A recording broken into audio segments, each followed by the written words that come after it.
Using the cable flag feature on the PT-E300V is very simple.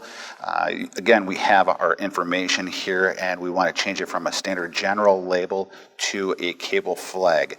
So we simply select from the ribbon on top, cable flag, and then we just answer the questions as we go through it.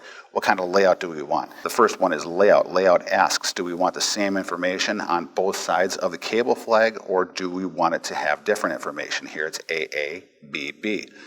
What is the length of the cable that we want? Do we want it 1.2 or do we want it 1.3? We set that information here.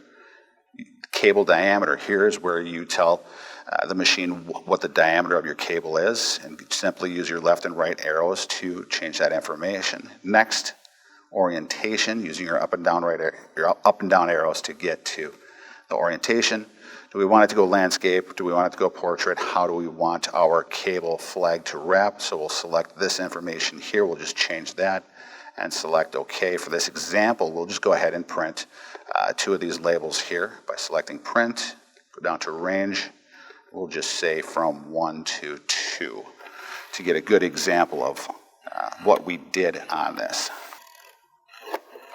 And here's our cable flag. We decided we wanted different information on both sides. We told it what kind of landscape we want just by selecting the information in the cable flag layout.